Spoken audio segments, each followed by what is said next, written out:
Hello बच्चों, I hope आप सब बढ़िया होंगे। तो जेई मेंस 2026 का रिजल्ट आने वाला है सेशन फर्स्ट का 16 फरवरी 2026 को। ठीक है, तो आई विश आप सबका रिजल्ट बहुत बढ़िया है, ठीक है ना, और उस रिजल्ट को एक्सेप्ट करके आगे बढ़ जाना है हमको, ठीक है ना। चलिए, तो क्वेश्चन है आपके सामने जेई एडवांस 2020 का। चैप्टर का नाम है थर्मोडायनेमिक्स। हमने चैप्टर थर्मोडायनेमिक्स उठा लिया है, ठीक है। आयनिक इक्विलिब्रियम के सारे क्वेश्चंस जेई एडवांस के अपलोड कर दिए हैं मैंने, आपको प्लेलिस्ट मिल जाएगी, ठीक है ना, आप जब चैनल पे विजिट करेंगे, ठीक है ना। चलिए, तो क्वेश्चन ये है, in thermodynamics the PV work done is given by this. ठीक है, क्वेश्चन ने दे रखा है, ठीक है। For a system undergoing a particular process the work done is. Question ने ये बोल रखा है कि एक पर्टिकुलर प्रोसेस में जो आपका वर्क डन है वो ये है, जो आपका वर्क डन है वो ये है।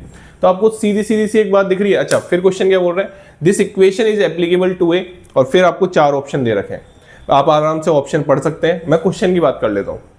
आप अगर अच्छे से देखें तो ये इक्वेशन आपको वॉन डेर वाल इक्वेशन जैसी नहीं लग रही, इसका वॉन डेर वाल इक्वेशन का प्रेशर नहीं लग रहा। मैं आपको दिखाता हूं वॉन डेर वाल इक्वेशन क्या होती है, ठीक है ना। फॉर रियल गैस, किसके लिए लगाते हैं वो, रियल गैस के लिए। देखिए, वॉन डेर वाल इक्वेशन ये होती है, आपको कैसे चमकेगा, पहला ही option van der Waals equation का दे रखा है, तो ऐसे चमकना था आपको, ठीक है ना। चलिए, तो रियल गैस के लिए एप्लीकेबल होती है। तो मैं क्या बोल रहा था, मैं ये बोल रहा था कि यहाँ जो van der Waals equation of state होती है वो होती है P plus N square A upon V square into V minus N B equals to N R T.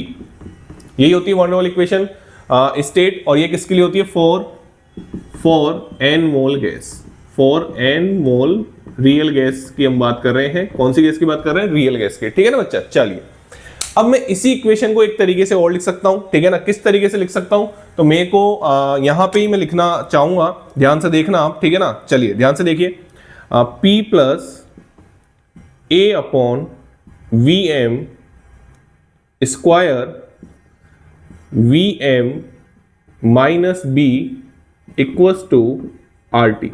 आराम से देखो, दिख रही होगी मेरे हिसाब से, क्लियर दिख रही होगी, ठीक है ना।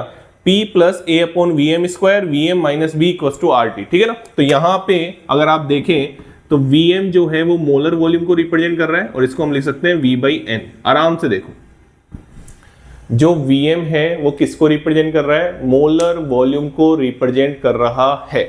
बात समझ में आ गई। ये दोनों इक्वेशन आप आराम से देखो, जब भी क्वेश्चन समझ में आएगा, नहीं तो नहीं आएगा, ठीक है ना।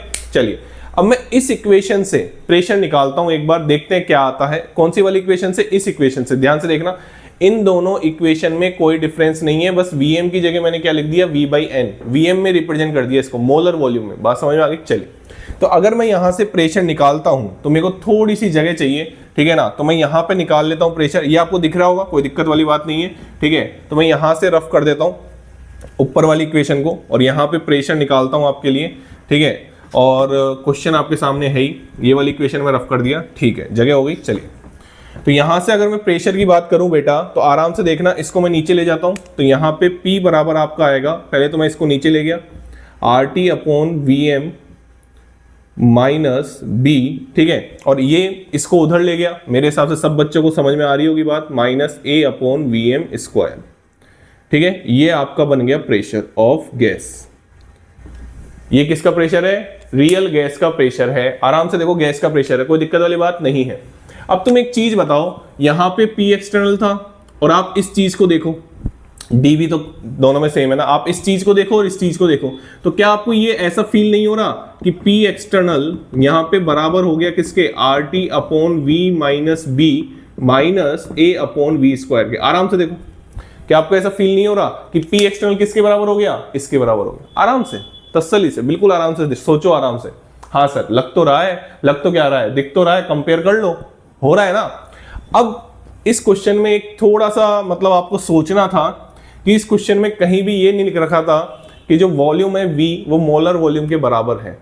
लेकिन अब हमको क्वेश्चन में देखो, यही चीजें दिमाग लगानी होती है। अब जेई एडवांस ने अगर ये क्वेश्चन बनाया है और वो कंपेयर करवा रहा है, तो इसका मतलब ये है कि ये रियल गैस का प्रेशर होगा, और आपको मान के चलना था कि यहाँ पे Vm जो है वो V के बराबर है। मतलब क्वेश्चन के अकॉर्डिंग जो V है वो Vm ही है, क्वेश्चन के अकॉर्डिंग जो V है वो Vm ही है, ये आपको मान के चलना था, नहीं तो आपका क्वेश्चन गलत हो जाता।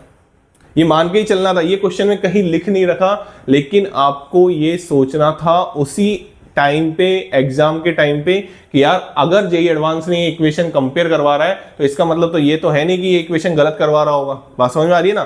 तो यहां पे आपको वीएम क्या मानना था? वी। तो अगर आप ऐसा सोचते हैं तो आपका काम हो चुका है, क्योंकि आप अगर देखें तो ये गैस का प्रेशर है और यहां पे पी एक्सटर्नल इसके बराबर है, मतलब ये पी गैस के बराबर है, ये पी गैस के बराबर है। आराम से देखो, और P एक्सटर्नल P गैस के बराबर आ गया है। तो अगर आप मेरी बात ध्यान से सुन रहे हैं तो आप मेरे को एक चीज बताइए कि P एक्सटर्नल P गैस के बराबर आ चुका है, तो ये किसके लिए होता है? आप सबको पता है कि ये रिवर्सिबल प्रोसेस के लिए होता है। कौन से प्रोसेस के लिए होता है? रिवर्सिबल। अब यार ये नहीं बताऊंगा मैं इतना डिटेल में जाके, ये आपको पता ही होना चाहिए कि ये कौन से के लिए होता है? रिवर्सिबल के लिए। इररिवर्सिबल के लिए नहीं होता है।